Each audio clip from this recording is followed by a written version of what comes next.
జైలుకెళ్ళొచ్చాక ఆ మాజీ మంత్రిలో కొత్త జోష్ కనిపిస్తోందా? మరోసారి రాష్ట్రంలో తాను కీలక నేతగా మారాలని ప్రయత్నిస్తున్నారా? అధికార పార్టీకి సై అంటూ సవాల్ విసురుతున్నారా? ఇదే ప్రస్తుతం నెల్లూరు జిల్లా పాలిటిక్స్లో నడుస్తున్న చర్చ. తమ పార్టీ శ్రేణిలో నూతన ఉత్సాహం నింపేందుకు, తన భవిష్యత్ రాజకీయ ప్రణాళిక రచించుకునేందుకు ఆయనకు జైలు వేదికైందనే వార్తలు వస్తున్నాయి. ఇంతకీ ఎవరా మాజీ మంత్రి? ఏంటా కొత్త ఉత్సాహం?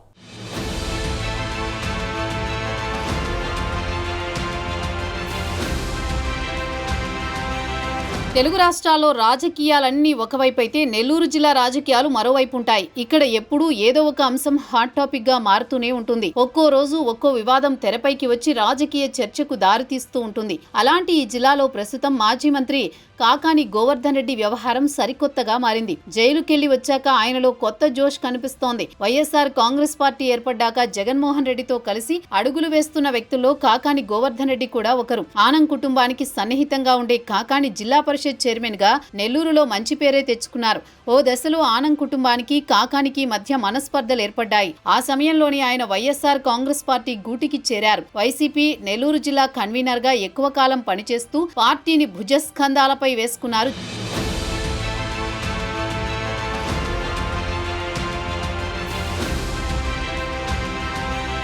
జగన్మోహన్ రెడ్డికి ఉన్న ముఖ్య అనుచరుల్లో కాకాని గోవర్ధన్ రెడ్డి కూడా ఒకరు. ఇక 2014, 2019లో 2 సార్లు సర్వేపల్లి నియోజకవర్గం నుంచి ఎమ్మెల్యేగా గెలుపొందారు కాకాని.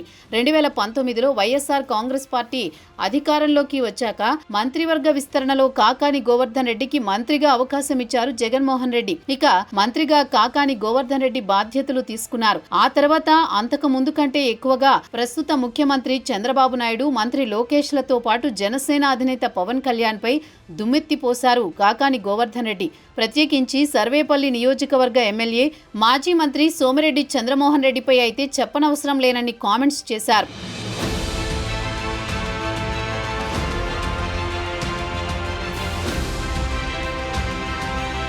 సీన్ కట్ చేస్తే వైసీపీ ప్రభుత్వం కుప్పకూలింది. కూటమి ప్రభుత్వం అధికారంలోకి వచ్చాక గత ప్రభుత్వ హయాంలో జరిగిన అవినీతి అక్రమాలు ఒక్కొక్కటిగా బయటికి తీశారు. దీంట్లో పొదలకూరు మండలంలోని తాటిపర్తి అనే గ్రామంలో భారీ ఎత్తున అక్రమంగా తరలి వెళ్లిన వైట్ క్వార్డ్జ్ కేసులో కాకాని గోవర్ధన్ రెడ్డి పాత్రపై ఆరా తీసి కేసు నమోదు చేశారు. ఈ కేసులో నెల్లూరు సెంట్రల్ జైల్లో రిమాండ్కి వెళ్లారు కాకాని. ఇక అప్పటి నుంచి గతంలో ఉన్న దాదాపు 8 కేసుల్లో వరుసగా విచారణలు చేపట్టి వాటిల్లోనూ రిమాండ్లు విధిస్తూ వచ్చారు. ఏకంగా 86 రోజుల పాటు నెల్లూరు సెంట్రల్ జైలులో కాకాని గోవర్ధన్ రెడ్డి రిమాండ్ ఖైదీగా ఉన్నారు. అయితే ఇటీవల ఆయనకు అన్ని కేసుల్లోనూ వరుసగా ఊరట లభించింది. ఏపీ హైకోర్టు ఆయనకు బెయిల్ మంజూరు చేసింది. వివిధ కేసుల్లో పీటీ వారెంట్లు ఇచ్చిన సమయంలో విచారణ నిమిత్తం ఆయన జైలు నుంచి బయటికి వచ్చిన ప్రతి సందర్భంలోనూ చిరునవ్వు నవ్వుతూ వచ్చారు. తన కోసం వచ్చిన నాయకులకు, మీడియాకు చేతులు ఊపుతూ వెళ్లేవారు కాకాని. ఈ క్రమంలో హైకోర్టు బెయిల్ ఇచ్చాక కొన్ని షరతులు విధించింది. కేసుల గురించి మీడియా ఎదుట మాట్లాడకూడదని, నెల్లూరు జిల్లాలో అడుగు పెట్టకూడదని, ప్రతి ఆదివారం మాత్రమే విచారణ అధికారి ఎదుట హాజరు కావాలని ఆదేశాలు జారీ చేసింది. దీంతో జైలు నుంచి విడుదలైన వెంటనే కాకాని తాడేపల్లి వెళ్లిపోయారు. అయితే అంతకుముందు జైలు వద్ద మీడియాతో గట్టిగానే మాట్లాడారు కాకాని. పలు కేసుల గురించి కూడా ప్రస్తావించారు. ఇక అక్కడి నుంచి అమరావతికి వెళ్లాక హైకోర్టు ఇచ్చిన షరతులపై తిరిగి కోర్టులో పిల్వేయగా నెల్లూరు జిల్లాలో అడుగు పెట్టకూడదనే నిబంధనపై స్టే విధించింది కోర్టు.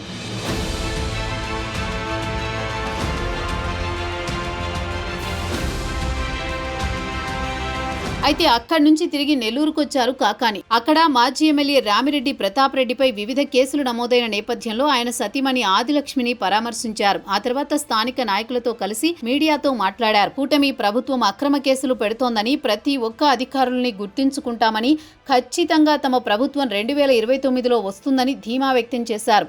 అప్పుడు ఎవరి కథ ఏంటో తెలుస్తామంటూ హెచ్చరికలు జారీ చేశారు.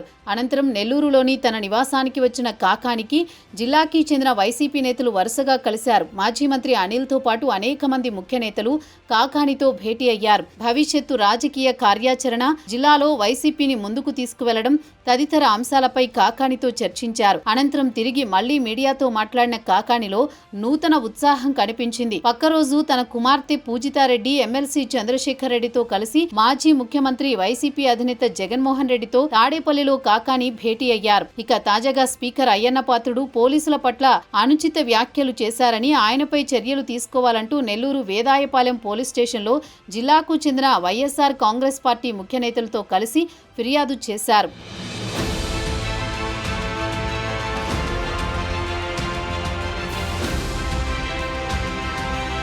ఇకపోతే ప్రస్తుతం కాకాని గోవర్ధన్ రెడ్డి వైఎస్ఆర్ కాంగ్రెస్ పార్టీ రాష్ట్ర నాయకత్వంలో కీలక నేతగా మారాలని ప్రయత్నం చేస్తున్నారనేది జిల్లాలో చర్చగా మారింది.